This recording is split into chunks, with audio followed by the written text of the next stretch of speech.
Yes, a dramatic start. Hello, welcome everybody here this afternoon at the Erasmus Pavilion. My name is David. I work at Studium Generale, and we are part of the university who organizes all kinds of scientific, cultural, anything in between type of events, from lectures as the one this afternoon, but also film screenings and more. And tonight we are going to talk about psychedelics and their medical applicability, how they work and whatnot, and more. I won't ask you if you've ever used, but we'll get to that maybe later. And we're going to do that with a leading expert in the Netherlands on the use of psychedelics in a medicinal setting. Dr. Joost Breeksema is a postdoctoral researcher at the University Medical Center of Groningen, where he focuses on qualitative research exploring patient experiences with psychedelic treatments. But he's also director of the OPEN Foundation, an independent organization dedicated to advancing the safe and responsible integration of psychedelic-assisted therapies in mental health care. We'll start with this lecture, and afterwards there's time for questions, so maybe save them till the end. And before, I want a very loud applause for our guest of tonight, Dr. Joost Breeksema.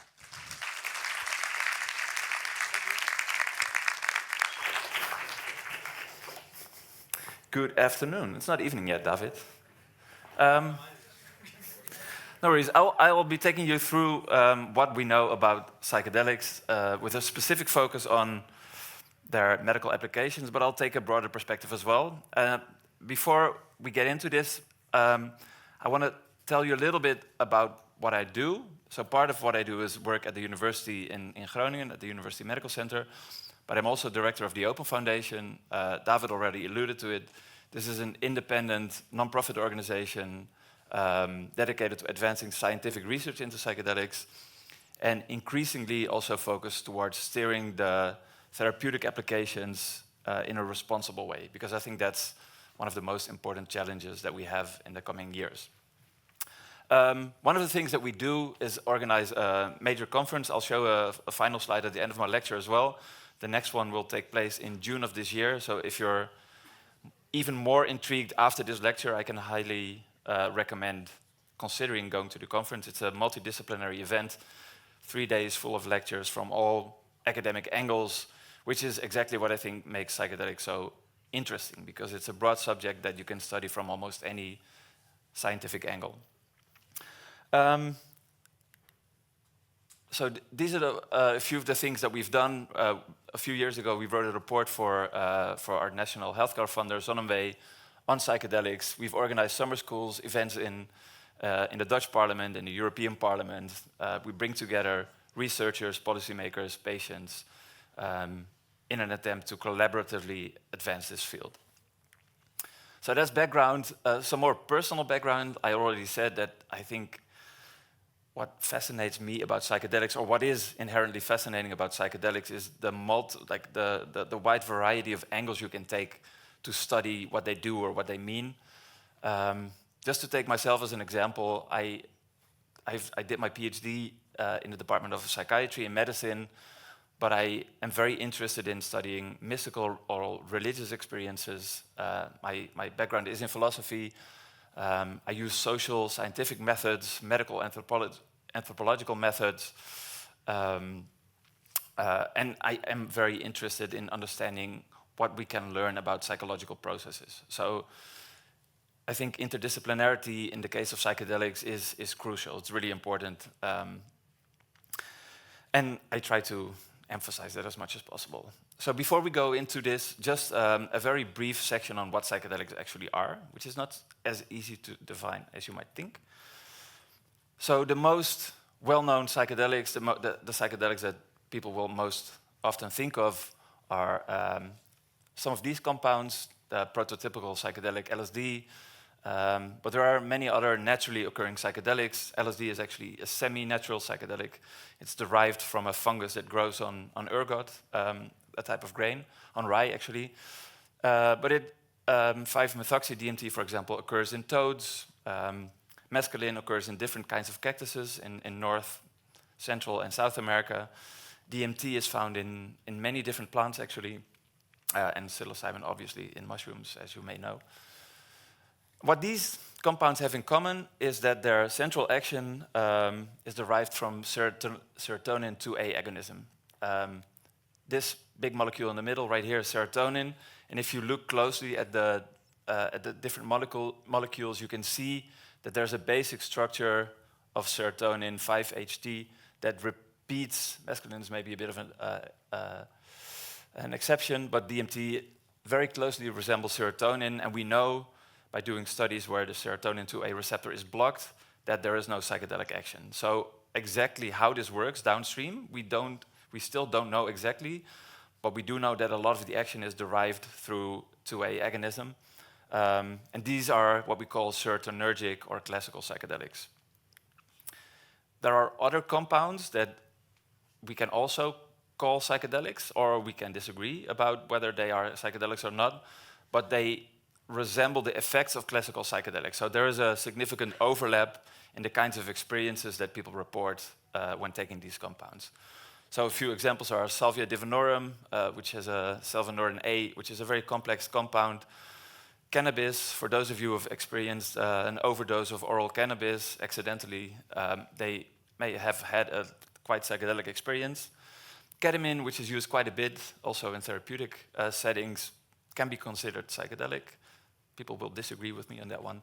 The same is true for MDMA or for ibogaine, which are different compounds in different categories in their own right, but can be considered to be included in the definition of psychedelics. I won't go into too much detail, but there are differences in the way, in their pharmacological structure, their chemical structure, and their pharmacological action for these different compounds. This is a great publication if you're interested in this. And what the majority of these compounds have in common, the naturally occurring ones, is that they have a very long history of traditional use. There are long existing traditions around the use of psychedelics in West Africa, in Gabon, around the use of ibogaine, for example, in North America for peyote, in South America for the San Pedro cactus. Ayahuasca, I think, is the most well-known example for most people in the Amazon basin, and a wide variety of tribes and populations in Brazil, Ecuador, Peru, and other countries. So just a little bit about how psychedelics work. I won't go into too much detail. I just heard from David that you had a lecture by Michiel van Elke a couple of years ago, whose work this is. But very roughly, you can understand the action of psychedelics on a number of different levels: pharmacologically, neurally, neurobiologically, and psychologically. And you could add an existential or more spiritual, mystical component to that. That doesn't necessarily correlate with any of these methods or theories. And as you can see, for each of these levels, there are different explanatory models on how psychedelics work. And these don't always agree, and findings from different kinds of studies don't always align either. And I think time is too short to go into too much detail about this, but just to give you an idea on the level of knowledge we have currently about how psychedelics actually work. So there are different studies, and the work is still ongoing. So I think summarizing it very briefly, what psychedelics do, I think what we can say is that psychedelics cause brief but rapid alterations on the level of consciousness, on perception, on one's emotional state, on cognition, on understanding the world. Insights, for example, are an example of that. And on a more spiritual, existential level. And this is a spider graph. This is not from a scientific study, but someone who pulled together different graphs from the 11 dimensions of altered states of consciousness questionnaire and mapped them over one another, just so you can have a kind of sense of how these different compounds compare in terms of phenomenology. So if you look at the blue lines, these are LSD and psilocybin, the classical psychedelics. MDMA is the green one. There's much less disembodiment with MDMA than there is with ketamine, for example, which is known to produce a kind of state of dissociation between mind and body, where people feel like they become separate from themselves, from their bodies. And MDMA, also, again, for those who have had experience with MDMA, a blissful state is much more common in MDMA than in the others. And I think, big picture, what you can tell from this graph is that there is substantial overlap on specific domains, but there are also important differences. And these differences are relevant to how they are applied in a therapeutic context as well. This broad variety of effects that psychedelic cause, and I think that the reason I didn't list like a whole range of them is because it's almost exhaustive. There are big differences on how people experience psychedelics, from very hellish experiences to blissful, heavenly experiences. Sometimes they're very cognitive, sometimes they're just embodied emotional or spiritual, and everything in between. And this posed a difficulty to people trying to come up with a name that captures the essence of what psychedelics are, what these compounds are about. And this is just a list of the different terms that have been used, have been proposed to classify or to categorize these compounds.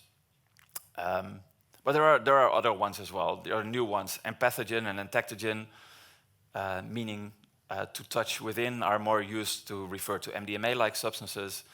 Delirians are more compounds or plants like datura or devil's trumpet. Oneirogen for dream-like producing substances. Dissociatives for compounds like ketamine that separate the connection between body and mind. And there are serotonergic stimulants that have structural affinity to classical psychedelics, research chemicals, new psychoactive substances. The list is very broad. And the term that I think has by now stuck, and this is quite a bit different from when I first started getting into this. In the medical literature, it was predominantly, the word hallucinogen was, I think, the most dominant, even though it's not strictly correct. Psychedelics don't technically produce hallucinations, which is the definition of hallucinogen. And this posed a problem to two seminal figures in the history of psychedelic research. Does anybody recognize the gentleman on the left? Aldous Huxley? Correct, very good. This is Aldous Huxley, famous English writer living in California at that time. And this is actually Aldous Huxley on mescaline in his three-piece tweed suit in the California sun. This photograph was taken actually by this gentleman, also a Brit, Humphrey Osmond, who was then doing LSD research on alcoholism in Canada. And they'd been corresponding. At some point, Huxley invited Osmond to LA to give him to introduce him into an experience with a psychedelic, which was mescaline, which led him to write the famous book, The Doors of Perception. And they corresponded about how to give a name to the kinds of experiences that were brought on by LSD and psilocybin and mescaline. And this is the part of a rhyme that Huxley wrote. He said, "To make this mundane world sublime, take 0.5 gram of phenerothime," which meant something like making the soul visible. And Osmond, the psychiatrist, responded. He said, "To fathom hell or soar angelic, just take a pinch of psychedelic," from the Greek words for soul or mind and manifesting or making visible. And that is the name that stuck, and I think it's a very apt name. And I think this is best explained by another seminal figure in this field, another old white dude, Stanislav Grof, a Czech psychiatrist, who said that psychedelics, when applied responsibly, more or less function as non-specific amplifiers of the human psyche. So they bring up something that is already present within your mind, within your psyche, but you cannot predict exactly what it is beforehand. And it speaks to the inherent unpredictability of psychedelics. So it will bring up something that is already part of your mind, and it can amplify and make it bigger, but you don't always know exactly beforehand what that might be. So what can we say about the subjective effects of psychedelics in a therapeutic context? I'll try to not dwell too long on this. This is research that I did for my PhD, where I looked at different qualitative studies into patient experiences with different psychedelics and trying to come up with potential commonalities or disparities between the kinds of experiences that people report in terms of therapeutic processes. So here are a few key themes that emerged from that study.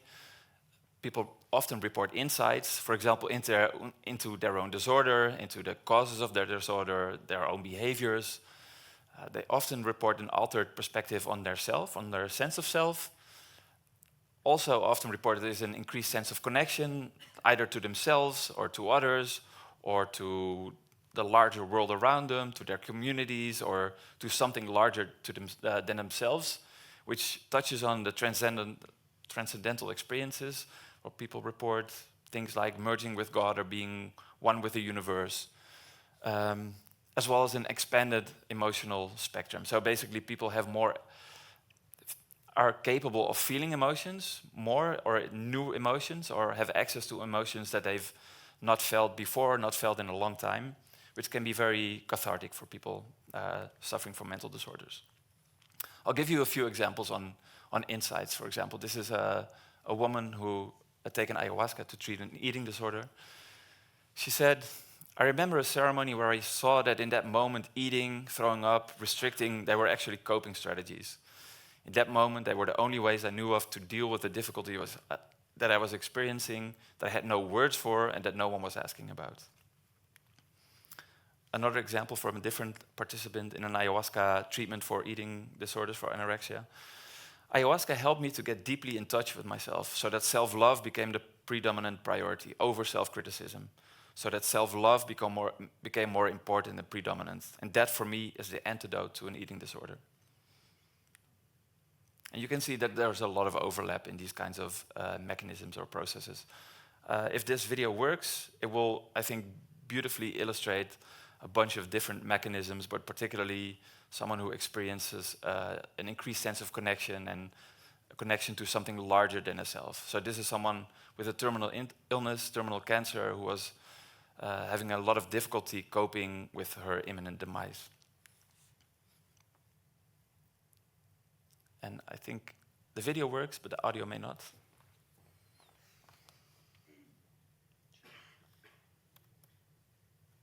No, there's no audio out. Okay, in that case, you'll have to trust me on that.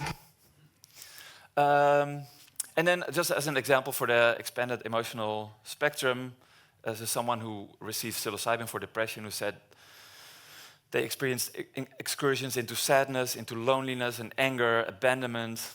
But once she went into that anger, it went poof and evaporated. And the lesson I learned is that you have to go right into that scary basement. Once you're in it, there's no more scary basement to go into. So it's about accepting and moving into something that is difficult rather than avoiding. I'll have some more patient quotes from my own research later down the line. Just briefly, something about the safety of psychedelics, particularly for classical psychedelics. We know that dependence is very rare. This is well known from animal and human studies, from surveys. Toxicity, almost any kind of toxicity, is very low. There's an exception for MDMA and then for repeated MDMA use, particularly. There's a disorder that's called HPPD, which is hallucinogen persisting perception disorder, where some people report that they have persistent visual things that stay with them long after the effects of the drugs have worn off, sometimes for weeks and for months, which causes significant distress to them. It's rare. It's mostly reported in uncontrolled use, so not in clinical context, but it does occur, and we don't exactly know how this is brought on. But it's quite specific to psychedelics, but also to MDMA use. Bodily AEs are adverse effects, so negative effects.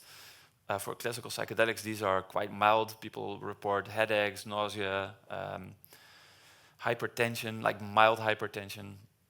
And I think the most serious category of risk is psychological in nature. So if you imagine that psychedelics can catalyze or amplify something that is within you and can make it large, if you take a psychedelic in a context in which you don't feel safe, or you're not in a good place yourself, psychologically or emotionally, this can be amplified, and it can take on huge proportions, and it can become everything. And if you don't have the right container or the right support, this can exacerbate any existing mental health issues or latent risk factors. The most important ones that we know of are a family or a personal history of schizophrenia or psychotic disorders, but also people with dissociative disorders, personality disorders, bipolar depression are usually excluded from studies. And that is not to say that we know for sure that this is a category of disorder that needs to be excluded from psychedelic therapeutic interventions. But from research conducted in the 50s and 60s, this seems to be the highest risk factor. That said, I would be very interested in actually in good scientific clinical research into people with these disorders, because these have never been tested properly. So a little bit about the relativity or the relativeness of harm. This is any presentation that I give, I usually try to include one of these slides. This is a study conducted here in the Netherlands at the RIVM by Jan van Amsterdam and colleagues, but this is a replication of a study conducted in England where they compare the relative harm of the most commonly used psychoactive substances by asking a group of experts in a procedure that is called a multi-criteria decision analysis. So basically you take all potential categories of harm. I may have a slide for that. Yeah, these are here. So you divide harm into harm to users, so harm to the user itself. If you want to come in, just go in front of the camera and sit back up. There's space there. So you can probably not read it. This is from the publication itself. It's quite tiny. So it's physical harm, psychological harm, and social harm to someone, to oneself, but also to others. So societal harm, basically. And this is divided up in all different kinds of categories, which you can see here on the right. So by doing an elaborate process, asking experts for all the different compounds, so on a scale from 1 to 100, how severe do you rate this harm? And they do this for all the categories. Then these are weighted and put together. What you get is a list that looks much like this. So on the left side, so the lowest relative harm, so this is a comparative scale, this is not absolute, are the classical psychedelics. You have psilocybin, LSD, ecstasy or MDMA is somewhat below average, cannabis, ketamine as well. And then on the top are, you know, what people would probably expect, heroin, crack cocaine, but also interestingly, alcohol and tobacco. And the interesting part is that this is corroborated by different studies. This is a study conducted in the UK where maybe alcohol scores a little higher. You can't really tell from this, but this is how the different categories of harm are broken down. But it's basically the same picture. Alcohol, heroin, crack cocaine, methamphetamine, cocaine, tobacco as the most harmful substances, relatively harmful, and then the most relatively harmless are the classical psychedelics and ecstasy. And how we define harm, and this is another slide that I always include, how we define harm is kind of the same way that we define the effect of a substance, which you should see as the interaction between a number of factors that we call drug, set, and setting. There's an interpersonal one that is somewhere between set and setting, but it's basically the interaction of the drug that you take, which is obviously important, right? It matters if you drink a beer or half a bottle of whiskey or if you eat mushrooms, they will have different effects. But the total effect is not just determined by what you take and how you take it, but also on your own internal set, your mindset, your psychological condition, your emotional state at the moment of taking it, your prior experiences, what you're expecting from the experience, and then all external circumstances. So the location where you take it, if I took psychedelics right there in this lecture room, I would not have the same experience as if I did it, as if I would do it in the woods with friends when I'm very well prepared. So all of these factors together impact the effect that you can expect from a psychedelic and also impact the risk factors. So this is, I think, crucial to understand why in the therapeutic use of psychedelics, a psychological container, good preparation is crucial.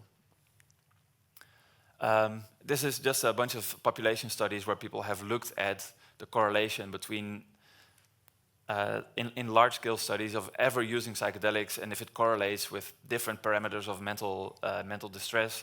And in almost all of these studies, ever use of psychedelics is negatively correlated to suicidality or to partner violence or many other different indicators. But this is obviously correlative. This is in large population studies, so you cannot derive any causal conclusions from this, except to say that lifetime use of psychedelics doesn't increase the risk of developing a mental disorder. But obviously there may be different underlying causes for both of those. So moving into clinical research, this is obviously, or maybe not obvious to all of you, but this is not new. A lot of the research really started in the mid-40s when LSD was discovered, and expanded throughout the 50s and the 60s. This is an actual picture of someone being administered LSD in a study, and as you can tell from this picture, and this is often how these studies were done, especially in the beginning, there was not a lot of attention to creating a comfortable environment, like a pleasant environment, minimizing interactions. There are some great videos on YouTube also of these earlier psychedelic trials where they really tried to figure out, okay, we discovered these drugs, we discovered that they have an immense impact on people's mental condition, on their being. What do we do with this? How do we understand this? And maybe also not so surprisingly, especially in the earlier studies, there were a lot of difficult experiences, problematic, traumatic experiences reported by volunteers. Some cases, in the case of the CIA secret program, they dosed people without telling them, including people in the military itself, which actually led to some suicides. And this is how people first thought of psychedelics as psychotomimetics. So these are compounds mimicking a psychotic state. And obviously, if you administer this to people in a closed basement with no natural light, and you're being interrogated by a bunch of people in white coats while you have no frame of reference at all on what is going on, this might turn into a very scary and anxiety-filled experience.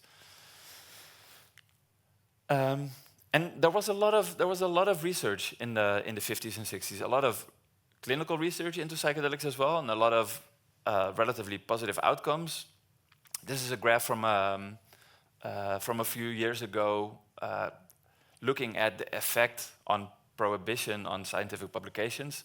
So you can see that scientific publications rose immensely, and then around 1967, 1968, all psychedelics were banned, and doing research on psychedelics became almost impossible, and in the cases that it was still possible, it was considered career suicide. And this was mostly associated with outside use of psychedelics, particularly in the counterculture, where the use of psychedelics was related or maybe used as an excuse to clamp down on human rights movements, women's liberation movements, anti-racism movements, particularly in the US, but this had a global effect. And as you can see, a lot of the research dropped down almost completely until the mid-2010s. And we'll get there in a moment. And I think a lot of the recent hype around psychedelics is due to one book in particular. And if I can ask all of you, who of you here has read How to Change Your Mind by Michael Pollan? Okay, that's only a few. Okay, interesting. I had expected more. So I think this book was an enormous catalyst. This came out in 2018. It's a book by Michael Pollan. It was subsequently made into a Netflix mini documentary.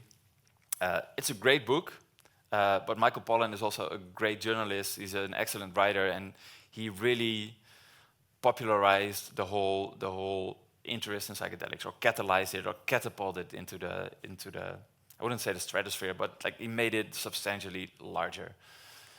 And the effect that it had, and I think this was accompanied, this was a movement that was already happening, was that in the years, the late 2010s, the early 2020s, we suddenly saw an explosion of an industry around psychedelics. This is an example from 2023. This is much larger today.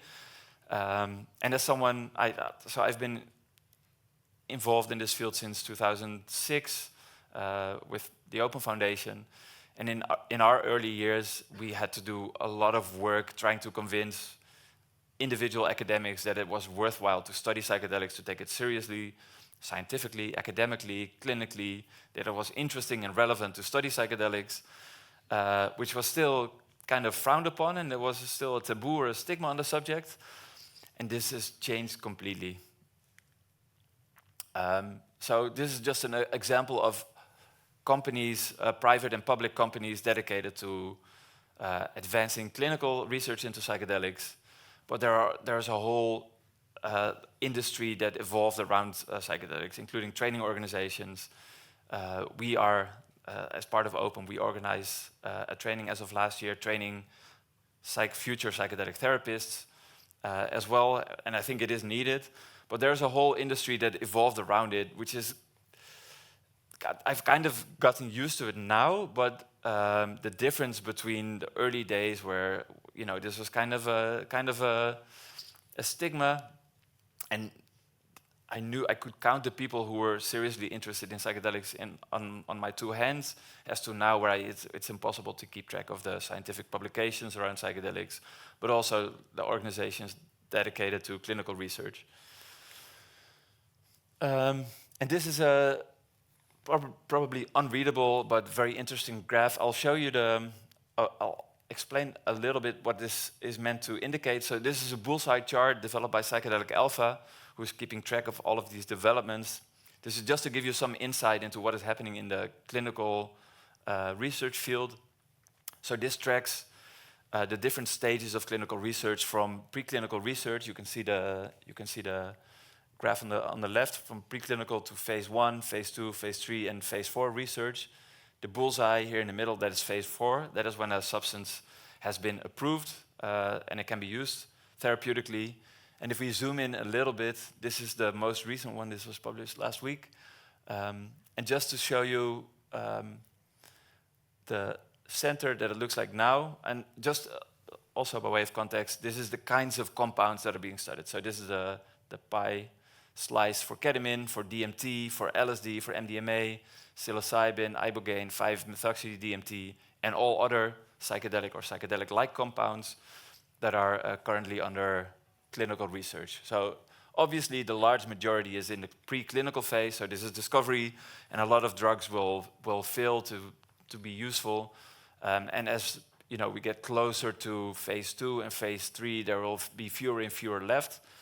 And as of today, we only have one approved medication, which is Spravato, which is a nasal spray containing S-ketamine. So it's the left-leaning isomer of ketamine. Ketamine is a racemic substance which has an equal mixture of left and right-turning molecules, basically like your hands, right? This is my left hand, this is my right hand. They're exactly the same, but you can't superimpose them. They have a different structure. They have a different spatial orientation. So S-ketamine was already a generic compound. It was patent-free. You can still get it at the pharmacy. It's used in veterinary and in human medicine. But developing a nasal spray suddenly allowed them to register it and get a patent on it, and is making them a lot of money. But the next compounds likely to receive regulatory approval are psilocybin, developed by Compass Pathways for treatment-resistant depression. Resilient pharmaceuticals, this used to be called MAPS and previously Lykos. This is MDMA-assisted therapy for PTSD. These two compounds are most likely to be approved in the coming years, at least in the United States with the FDA first, and then probably within Europe with the European Medicines Agency next. And you can see the effect of the renewed interest in psychedelics. This is a search that I did on PubMed a few years ago. So this is 23. I think if I did it again, I didn't have the time to do it again, but it will be up here somewhere. It's the amount of publications around psychedelics, and this is stratified by different psychedelics, is just enormous. And I'll give you some examples of the kind of clinical research that is being done today. And before I do that, just a word on the context in which it's being done. The majority of the research takes place in what we call psychedelic-assisted therapy. And the idea is that it combines pharmacological therapy, so the administration of a pharmacological agent, a drug, and psychotherapy. So it is within the context of psychotherapy. And typically, this is divided into 3 phases. So preparation, where you meet your therapist, you talk about your intentions, you build a relationship, you build rapport and trust with your therapist. You're taught what you can expect from the experience and how to use it. Then you have the session itself, the psychedelic session itself, which is usually something like this. This is in Oostgeest, in the Center 45, where someone is receiving MDMA-assisted therapy for PTSD. This is our National Specialized Psychotrauma Center. It's usually a patient lying with eye shades on, headphone on, with a specialized music playlist, and accompanied by 2 therapists, who are usually male and female, for safety reasons, but also for potential transference of psychological material. And it usually also takes place, these days at least, in an aesthetically pleasing, a warm, comfortable environment.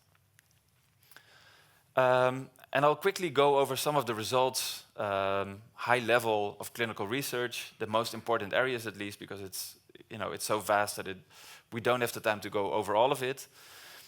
Importantly, I think ketamine for depression, and I'm flagging this because I did some of my qualitative research into the experiences of patients who were treated with ketamine for depression.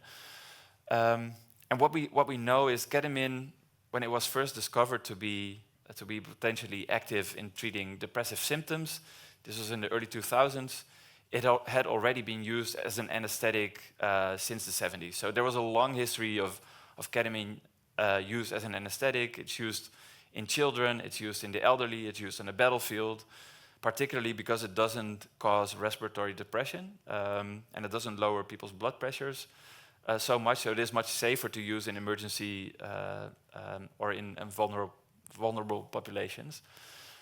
And when it was found that ketamine had an almost acute effect on depression, there's been a lot of research into ketamine, and this is just to show you a little bit about the temporariness of the effects of ketamine. So this is comparing a bunch of different studies. I think this will remain the same if you add more studies to it.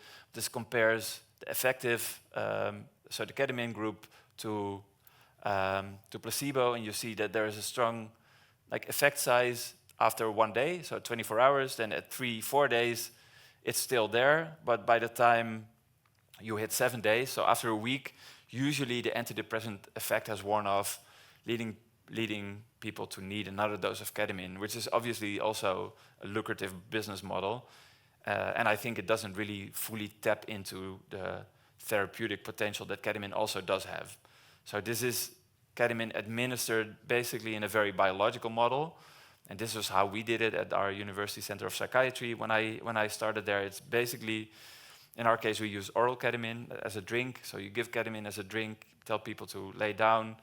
They return back to Earth after an hour, 90 minutes. But there was no support around it. And it was in a bare room, and nurses would come in at 30, 40 minutes to do blood pressure checks. But they wouldn't really check in with patients, how they were doing, what they were experiencing.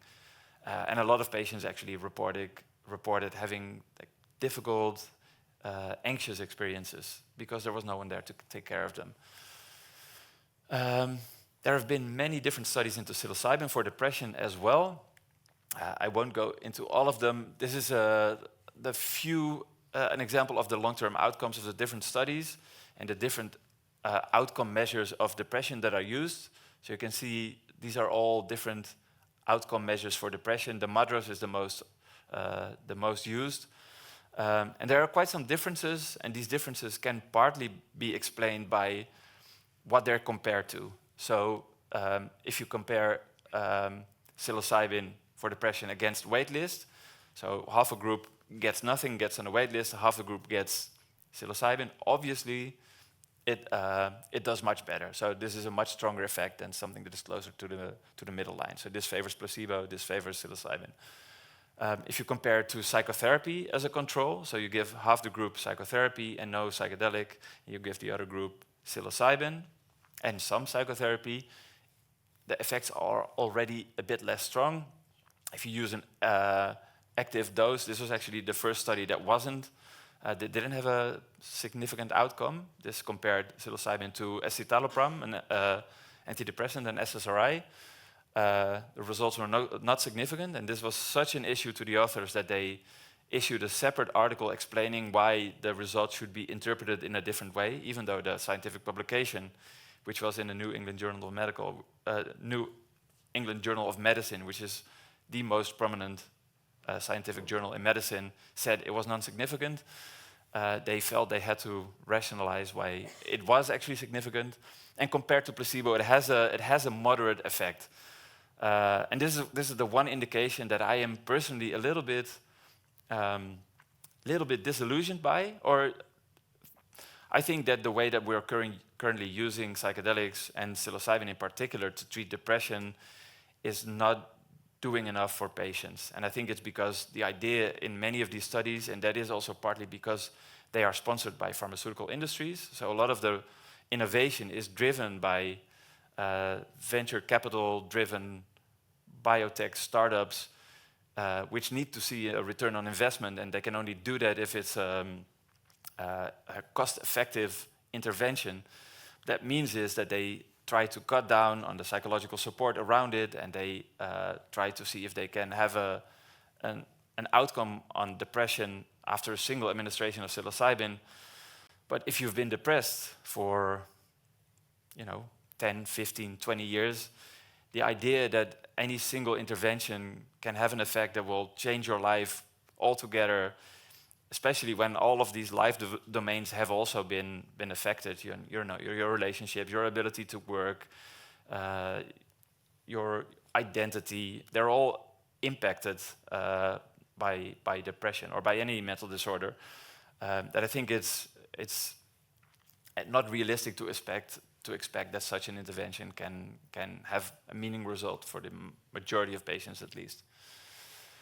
I'll just share briefly a few excerpts from interviews that I did around ketamine and psilocybin for depression. The respondents, the K is for ketamine, the P is for psilocybin, and this was the dose. Something that a lot of patients struggle with that I interviewed after having been treated with ketamine or psilocybin for depression is that they were struggling either to hold on to their experience or actually to outside reality, or their ability to let go and just surrender to the process and let whatever happened to them wash over them and just accept what appears. So I'll read you a few quotes from patients. The first one is someone who said that she always found it difficult to just let go, which was part of, I think that's true for many people struggling with mental disorders. She said, I found it really upsetting to lose touch with my body and give up control. It's something I don't like anyway, but during the esketamine sessions, this was particularly intense. And someone else shared that she said, I used to get really anxious, and yes, that's when you lose control. And I actually had a number of unfounded fears as a result of those early anxious experiences. So people received ketamine, as I said earlier, but then they were left to their own devices, and because they weren't exactly sure what they could expect, they had all kinds of unexpected, difficult experiences and no one to reassure them. So they would become more anxious going into the next session, and that anxiety was then amplified, and then that anxiety was then amplified into further sessions. So that became really difficult for many patients. And someone on psilocybin also said, I couldn't steer the experience. I couldn't get in or out. I was just being swept along and I had no control. I was a character in a story and I just had to wait and see what would happen. And that was the frustrating bit. I simply couldn't do anything. I thought, this isn't what we practice. The idea was just to be aware of things and to let them go. And I simply couldn't do that. And if this is your first experience, and 25 milligrams of psilocybin is a big dose of psilocybin, so it's an intense psychedelic experience, it's not so strange that it's difficult for people to just surrender to the experience, because it's a whole different, new, scary thing. And this, for many people, this was the only experience that they got in the context of treatment. So it was not like, okay, something is brought up and now this is something that I can dive into and learn from and explore further in therapy. This was the only experience that they had for many of them. Bless you. An indication that I do think holds immense promise is the treatment of psychedelics for people suffering from end-of-life distress or end-of-life anxiety. There are many different studies that have been done into this, and they all share, very, very decent effect sizes. And I think it's also explicable in the sense that psychedelics often cause these experiences that people feel becoming part of something larger than themselves. They have mystical, spiritual, or religious type experiences. And these are people struggling with something that is understandable, but also has a clear origin. Like, these are people often with a terminal illness or terminal diagnosis or a progressive disease that they know that they're not going to get better from, but where they suffer, they're not able to let go of that reality. They become super anxious, they become closed up, they have a very hard time relating to their family members, to talk to them, to address what they're experiencing. And so this is something that, it's a concrete something that can be addressed in the context of a psychedelic experience. So I think that makes it easier for people to relate the intervention to the distress. There's a study that we're doing in 4 countries in Europe. If there's anyone here who's working clinically, we are treating 4 patient groups. So talk to me afterwards or send me an email. There are 4 patient groups, particularly COPD, that we're studying in the Netherlands, but MS, ALS, and atypical Parkinsonisms in 4 different countries. And people, we're trying to treat the existential or the psychological distress associated with having a progressive illness that people can get better from. And most of the other studies in end-of-life distress have been done in cancer patients. So this is the first time that we're trying this in different patient groups. And we're actively recruiting patients for this study.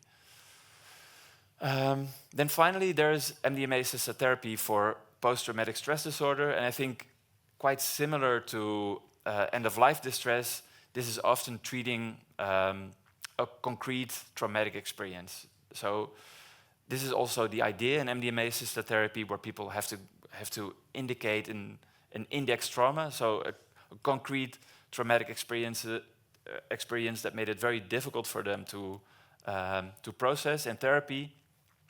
And there have been multiple phase 2 and 2 phase 3 trials, all with very positive results, very significant results, where you can see that this is the main CAP score. This is the index of trauma that is most often used in these studies, where you have a big difference where people are treated with MDMA-assisted therapy compared to placebo in therapy. But what is interesting is that this is after 3 sessions, so often this is seen still at 6 weeks. Patients in the placebo group also get better. So there's also something in the therapeutic intervention that is also healing to patients, right? Because the context of this treatment is people get a lot of care, a lot of attention, a lot of interaction with 2 therapists who care for them for a full day. You get to lie around a blanket, and it's very different from the most conventional forms of treatment that we have. And I don't know if I have enough time to go into this, kind of, not really. Okay, I have like 40 more slides to go through, so maybe not really. I just want to briefly share the story of someone I'll call Angie, who is the first person who received MDMA-assisted therapy for PTSD in the Netherlands, who very briefly, she was a police officer. She did accident analysis, so whenever there was any kind of serious accident, she would come and photograph and process the crime scene or the accident scene. And she had a bunch of really difficult cases where she'd found people who were very close to her. And at some point she was just unable to work and had tried all available treatments, also in our national specialized psychotrauma center, but didn't get better. This is kind of like the context in which she worked. But then received 2 sessions of MDMA-assisted therapy. And in the first session, very briefly, what she described is, as soon as she lay down and the MDMA began working, she told me that she was transported back to the scene of the accident. So this was her index trauma. This was a case where she'd been called to the scene of an accident, which was in Amstelveen, where someone had been hit by a metro car, had died. She was brought on the scene to photograph. And as she came to the scene, she realized the person there was her sister. So, I mean, this is the point that everything broke down for her. This is a culmination of multiple accidents where she'd found, because she lived in the environment, where she'd found other people, neighbors close to her, dead also. But this was the breaking point for her, and this is the thing that she couldn't talk about in therapy. She couldn't process during EMDR. Nothing like that. So during the session, she said she was immediately transported back to the scene of the accident, and this was, as she said it, this was the actual scene. It was real life. It was not psychedelic. It was not dreamlike. It felt very real. She was hovering over it, and at the gentle suggestion of the therapist, who told her, maybe you can put your feet on the ground and investigate. And she said she was able to do everything that she wasn't able to do at the moment. So it was like the scene had been frozen still, and she was able to move around, to interact with different people, to finish her work, which she hadn't been able to do as a police officer. And she made some drawings of this because the way her session ended was quite beautiful. She said, at the end of the session, she sat down with her back to the metro car where her sister was lying. So these are her legs. These are her legs and her sister's legs, and they just sat there.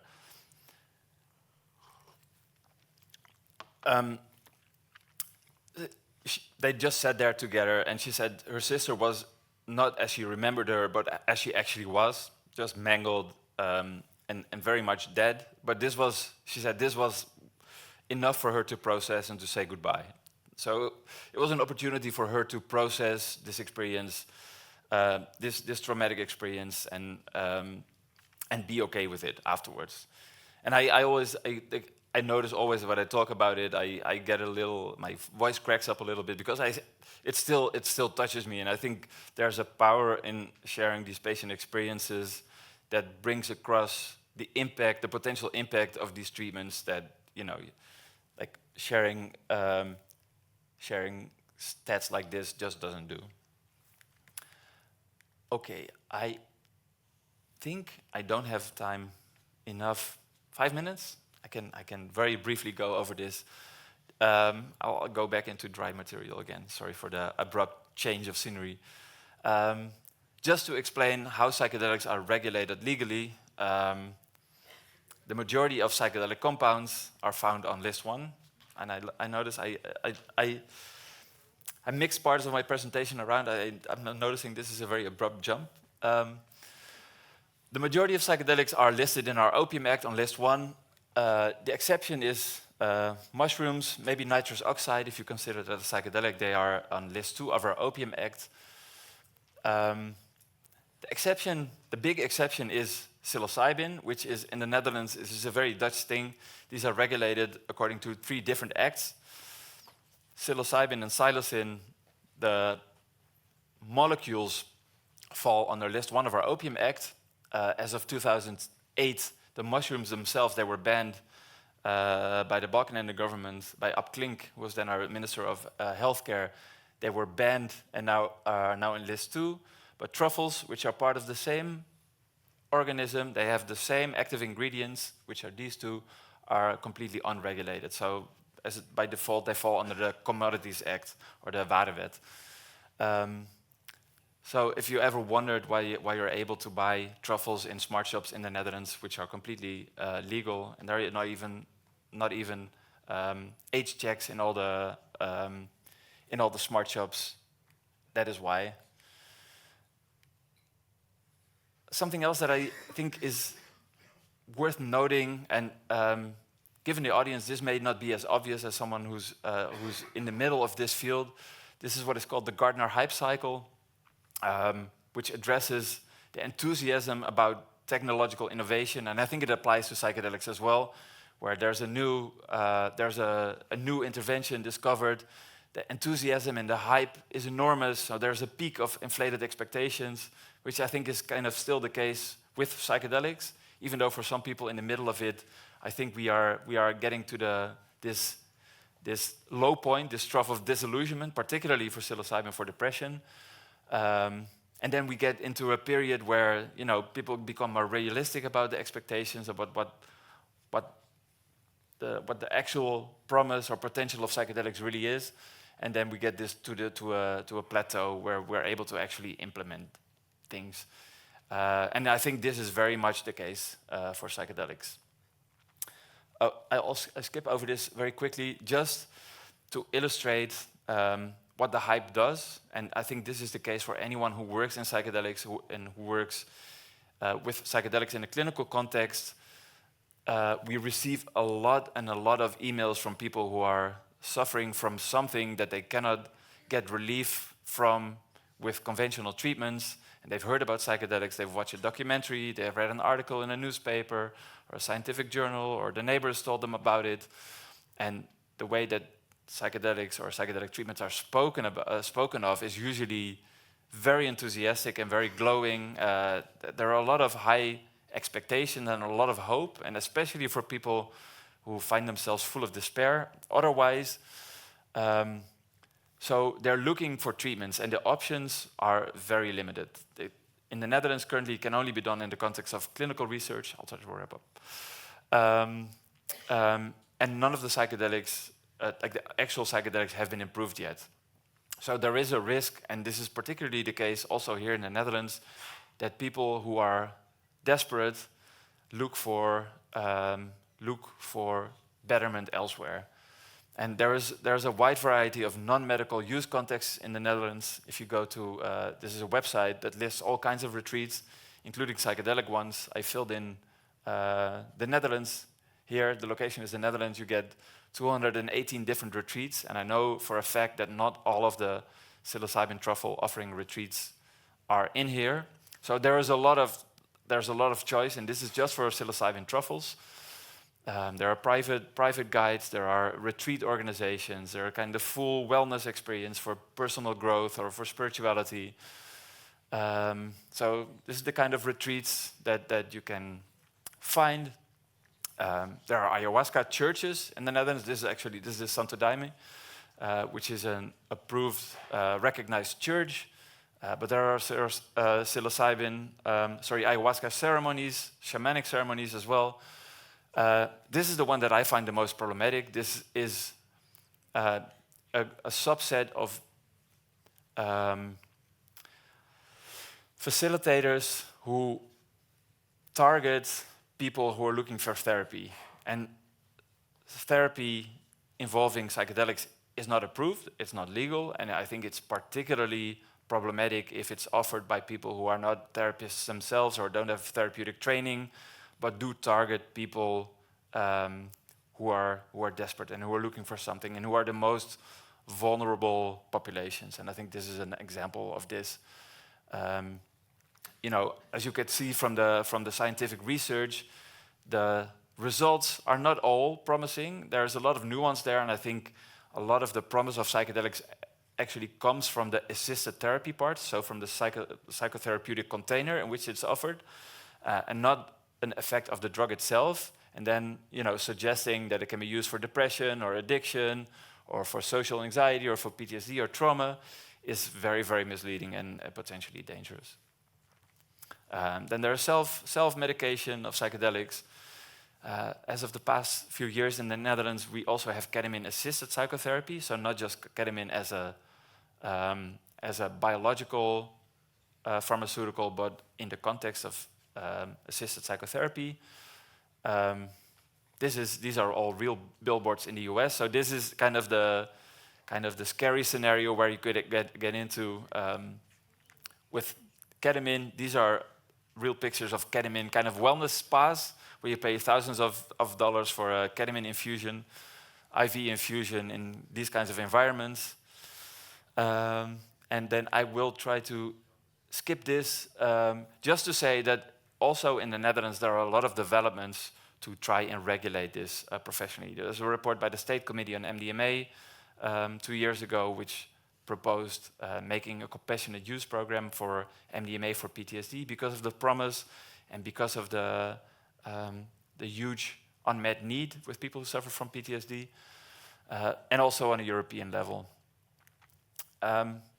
Finally, okay, I did actually make it through my slides. I just want to say we recently got a grant at the UMCG in a big European consortium to conduct interdisciplinary training for 16 PhDs around psychedelics. So just emphasizing this interdisciplinary part.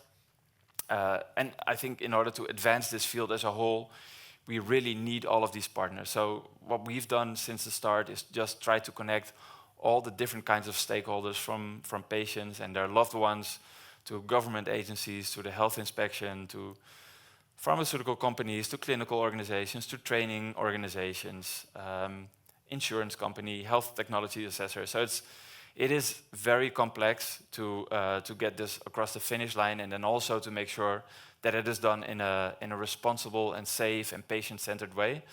But I think that is a major challenge that we have ahead of us. Finally, 2 promo slides, and then I'll stop. For those of you who are therapists and who are interested in becoming a psychedelic therapy, recognizing that it is not approved yet, we have set up a rigorous 2-year training program for clinicians, for psychotherapists, for psychiatrists, medical doctors working with an experience in psychotherapy. You want to be trained thoroughly in a 2-year program. We have ADEPT and we have foundations of psychedelic therapy for people who eventually want to get into this field. You can find all of the information there. And then if you want to have 3 full days or 4 full days of this, I can highly recommend looking into ICPR, which is the conference we organize every 2 years. This is the Interdisciplinary Conference on Psychedelic Research, which takes place in a beautiful building in the center of Haarlem in June of this year. There's a little discount code if you're interested. Have a look at the website. It's very multidisciplinary. We have everything from clinical research to philosophy, neuroscience, anthropology, clinical presentations, patient perspectives. We have indigenous experts.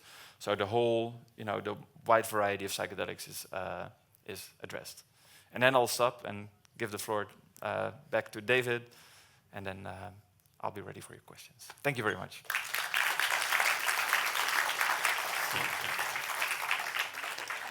Thank you so much. You made it perfectly on time, no worries.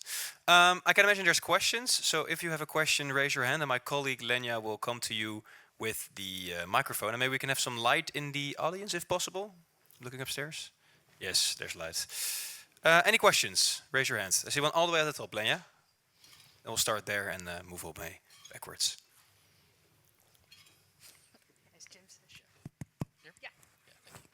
Okay, so Czech Republic recently legalized psilocybin for psychotherapy. For like treating depression and PTSD and stuff like that. Do you think this is like more of a one-off instance, or are we starting to see like a more lenient approach when it comes to European governments treating psychedelics as actual treatment? It's a really good question. Yeah, so Czechia is a great example. Recently, there was a limited compassionate use program also approved in Germany, where pre-approval, I actually skipped over this part a little bit quickly. There was I can pull up the slide that had the different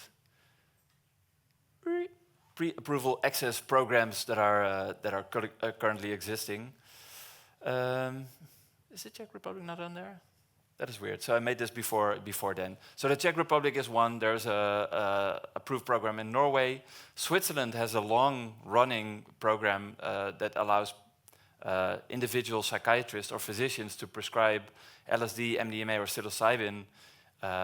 They have to do this on a case-by-case basis, but they can get permission from the healthcare authorities to prescribe this.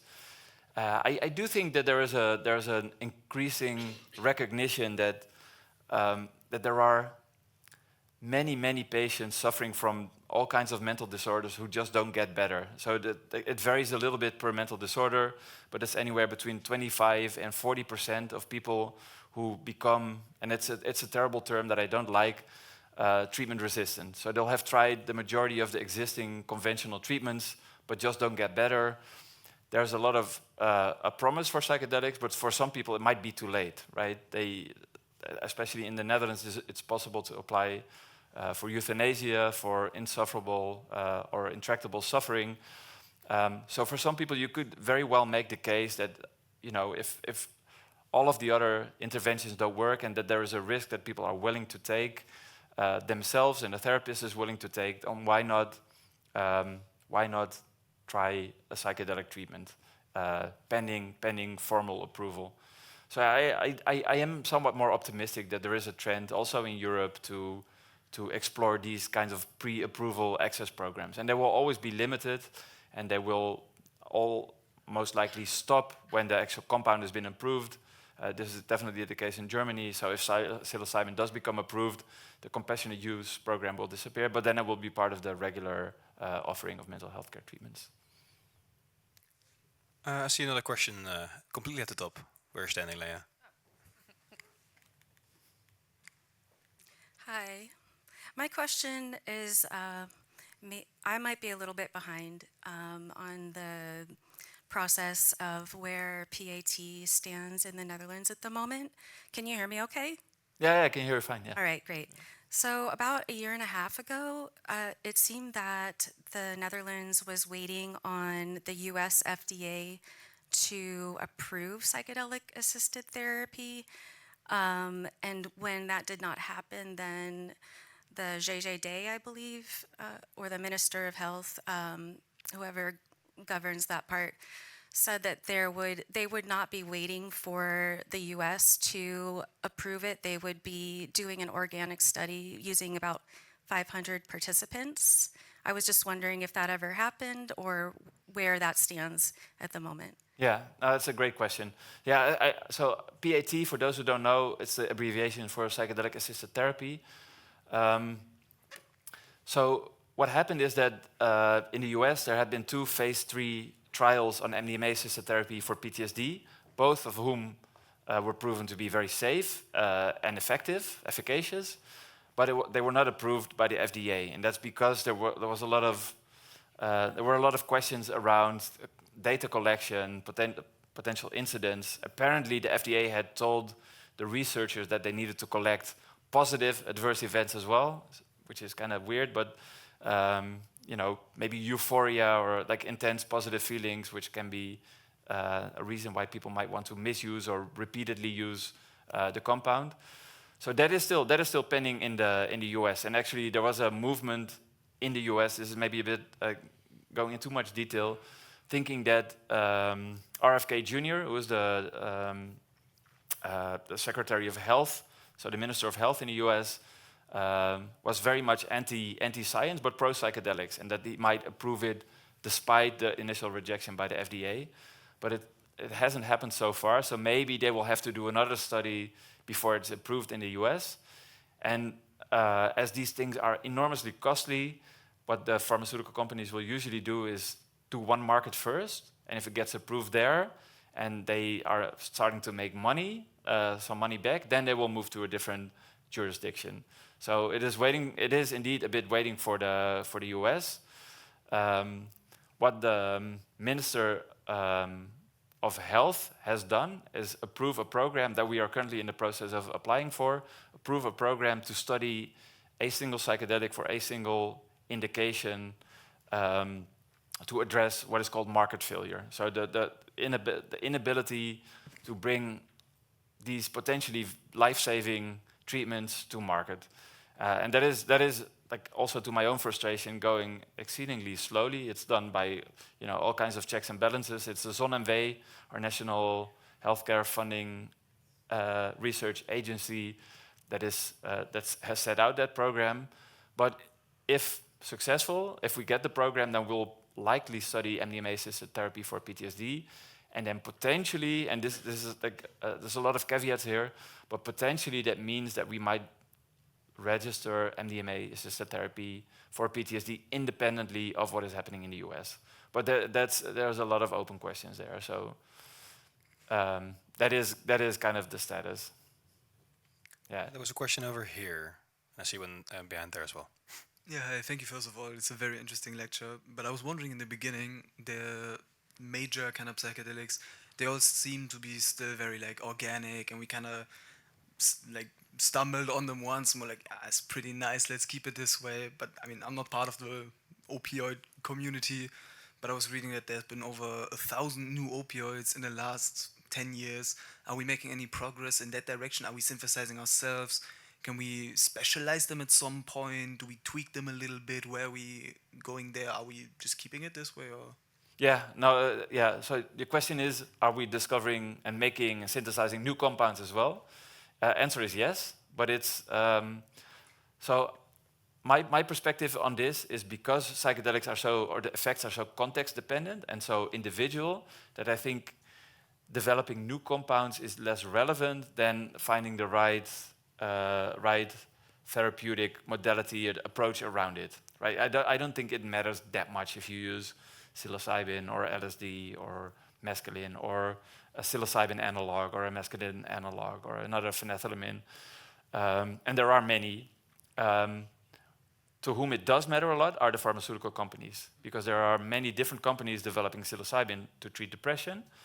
So they're cornering a part of the market, right? So that is what they do. So they take a compound and an administration method and an indication, and then they try to make sure that they're the first to market, so they have a patent, and then everybody will have to use their compound to treat that disorder. So that is done for psilocybin, oral psilocybin, for depression. So those three. There are already a few companies. So there are now new companies who are developing a close analog to psilocybin, also to be taken orally, also to treat depression. So competition, I would say, so my hesitation is that I think competition is good and drives innovation partly, but by not joining forces and like doing all of these small-scale studies at the same time, you don't come to like a larger collective understanding, and you don't get closer to bringing new treatments to patients who really need them, right? So there's multiple sides to it, and I think there is also some innovations, like actual innovation in new kinds of mechanisms or new kinds of effects. But I think for me, what is most important is just figuring out the substances that we currently have and making sure that we understand how they work and how they can be applied as safely and effectively as possible. And then the psilocybin that is used, it's all synthesized. It's not natural derived. It's not extracted from mushrooms. It's just synthesized in the lab. I saw a question over there. Hello, thank you for the lecture. My question is more about the way psychedelics are seen in our culture, because I think it was Stanislav Grof who said that when LSD first got discovered, it was this like child prodigy, and there is so much potential seen in it. And then, as soon as like the broader public became aware of the effects, it was more of a problem child. So I'm wondering what you think, why society is so scared, and like especially Western societies are so scared of psychedelics and like the thing it could do to our youth or our people, and how some people might get like crazy about it or something like that. I don't know what people might think. Yeah, it's a really interesting question. It was Albert Hofmann actually who was the inventor and the discoverer of LSD. Who it felt like his child, and it became his problem child. I think it's still a little bit of both. And so one of the major challenges I think that we face now, that for me at least, it feels like the stigma and the taboo around psychedelics is not as strong anymore. There's a lot more openness, and I think it's partly due to the fact that everybody, like the majority of people, know someone who's suffering from a mental disorder, and maybe it doesn't get better, and can see that there's a real need to develop new treatments. And that's kind of the frame, this medicalization frame. And I think that is pushing this like outside of the realm of taboo for a lot of people. But I think that the risk is that it narrows the effects of psychedelics to something that can be used only therapeutically. While I think there are like equally legitimate reasons and pathways and context for people to use psychedelics, like for religious purposes, or for spirituality, or for self-discovery, or for personal growth, or just out of pure curiosity, or for entertainment. And I don't think, if you do that responsibly and as an adult, I don't think there's anything wrong with that. So the challenge, I think, is like finding a culturally appropriate framework like in our case, in the Netherlands, to make meaning of psychedelics. Because in the cultures where they have been used for centuries, in some cases even longer than that, there are very clear boundaries around who gets to use them, who gets to guide these experiences, who can have the responsibility around it, what do they mean, what, the cosmology related to it, how it relates to living beings, to entities, all of which are also part of psychedelics. And like the weirder kind of elements of psychedelics, I also haven't talked much about it. I think that's kind of the elephant in the room, because these are and will be part of psychedelic experiences. And by narrowing it down into a very narrow medical framework, I think we're bound to run into the limits of this. And I'm not sure that exactly answers your question. Good enough? Okay, let's give it at that. Any other questions? I see one in the front here, Leah. Completely in the front.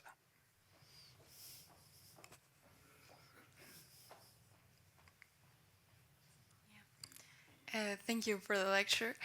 I was wondering for, like nowadays, most of the times I hear about psychedelics being used in a more of a one-time experience, such as a retreat.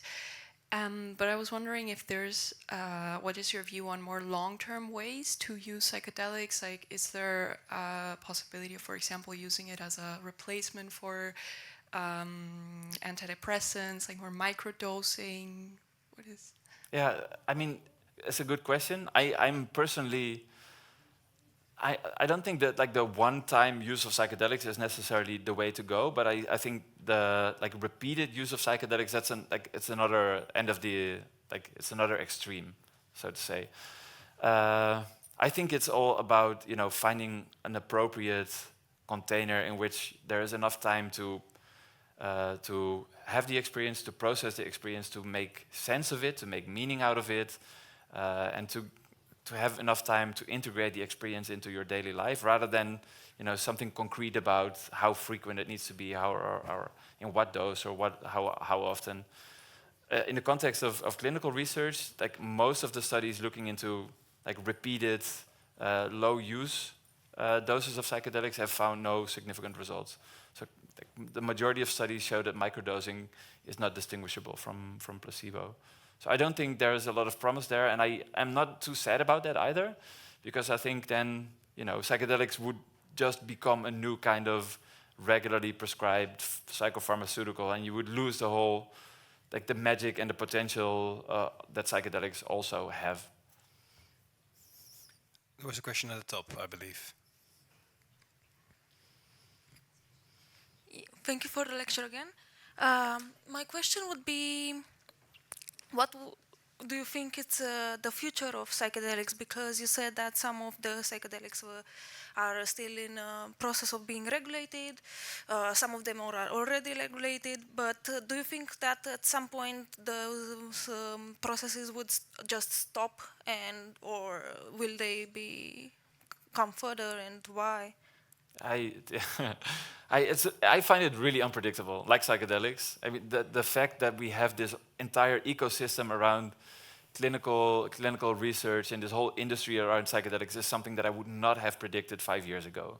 So this was quite a rapid transformation of the whole field, and the influx of all this money and investor-backed venture capital firms injecting money into psychedelics.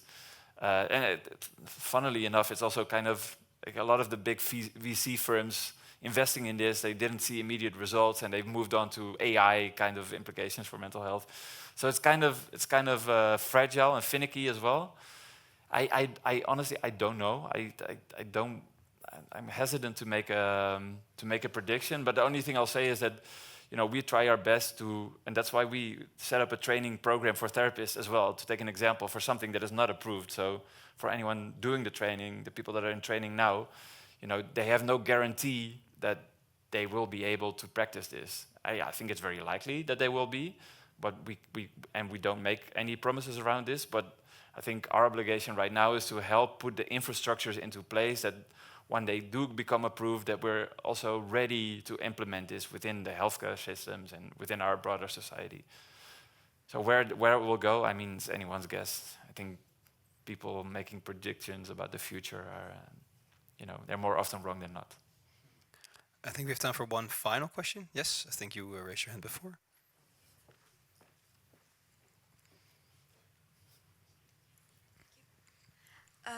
Okay, thank you very much. I think it's a short question. And more specifically, I'm thinking about one of the graphs that you presented from one of your own meta-studies that had more articles up until 2023 or something like that. And there was a very big drop at some point around 2005, 2006, I'm not really sure. And I wanted to ask what caused that drop and what caused the going back to it going up. Yeah, I mean, I think the big drop. I mean, in the amounts of publications, right? Yeah. It's like from the 70s until the early 2000s, there was basically no research. It's a combination of psychedelics becoming popular in the 60s and then being associated very much with the rise of the hippie movement and anti-war movement and liberation,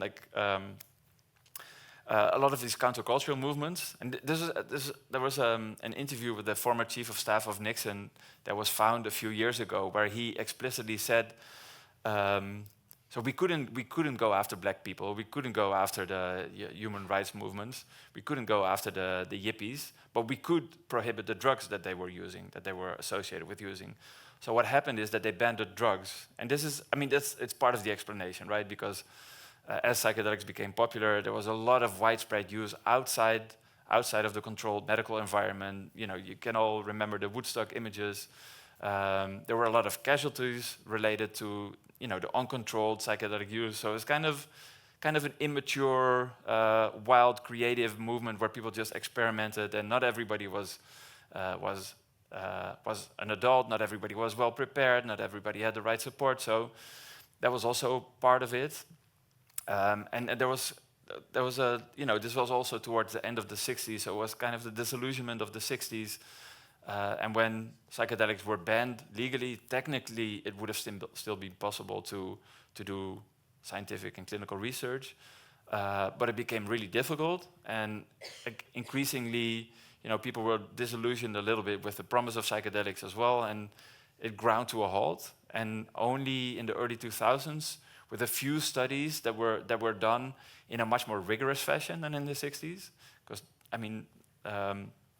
the level, the quality of the methodological quality of the research was much better in the studies of the early 2000s, which again showed positive and promising results.